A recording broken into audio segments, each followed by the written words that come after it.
All right, so to understand how trauma affects the brain, I usually like to start with how the brain, in a very a broad general idea, is how the brain works and the different parts of the brain.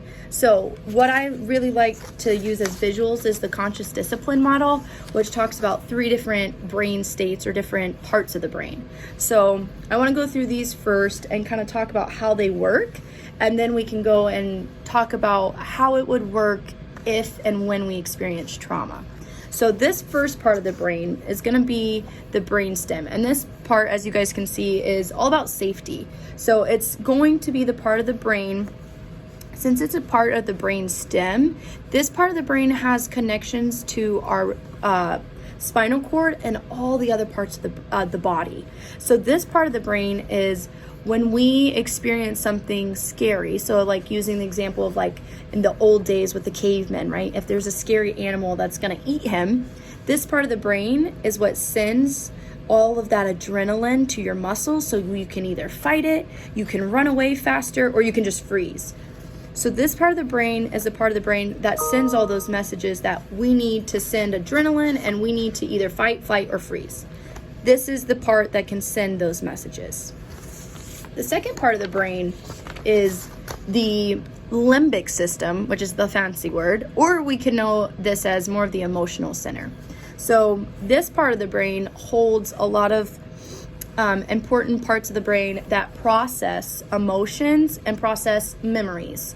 So this part of the brain is actually the part of the brain that's going to decide. It's kind of like the smoke detector. It's the first part that's going to sense danger, and then it communicates to this part of the brain that says, we need to do something about it. So this brain gets kind of all those signals based on the emotions, the memories, our past experiences.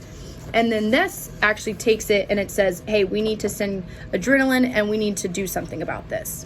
Now, the last part of the brain is the frontal cortex. Here, the front part, the frontal lobes. And this, as you can see, is the problem-solving brain. This is where all the logic happens. This is our smartest part of our brain. But it also is, it does not receive the message first. So when this part of the brain senses something that's dangerous, it's going to send signals here first before it sends it here. So this part of the brain, when it does receive that message, is going to decide, is this a real threat, or is this something that I just spooked me that I just thought was a threat, right? So like maybe you hear a dog barking and automatically this brain realizes, oh, there's a dog barking, and it's gonna send maybe something to here to just freeze. Oh, okay. That was just a dog barking. I'm not in danger. I'm good to go. That's this brain. So you can see, like, heard the dog barking, got my attention. We sent the signal here first to freeze. And then we were able to use this part of the brain to decide, is that real or is it not real? Am I good? Am I not good? So in a brain that has not experienced trauma, this system gets really good, and we're able to really use this part of the brain to decide, is it a real threat or is it not a real threat? Which, again, this part's really important for that, really the logical part of things, right? Deciding, nope, we're good. This part of the brain is the part of the brain that tells these two that we're good, we can go back to normal or baseline, which our normal baseline would be in this part of the brain, right? We want to be in this part of the brain because that's when we're using the most thinking and we're using the most logical part. So with people that experience trauma, this gets hijacked. And this process doesn't happen as well or as effectively. People that experience trauma, this part of the brain never sends a signal to these parts of the brain that says that we're safe. So, and people that experience trauma, these two are actually mostly the only states that they're actually in.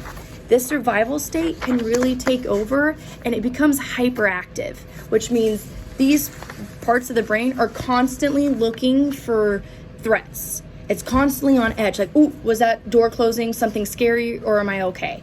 So in people with trauma, we're not able to access the smart part of our brain as much, and we're constantly stuck in one of these. And when we're stuck in these brain states, we're not able to process emotions as well, we're not able to process memories as well, and we're not able to articulate our speech and talk about what we've experienced. So trauma really, really impedes our ability to make smart choices and to decide if something's a real threat or if it's just a perceived threat.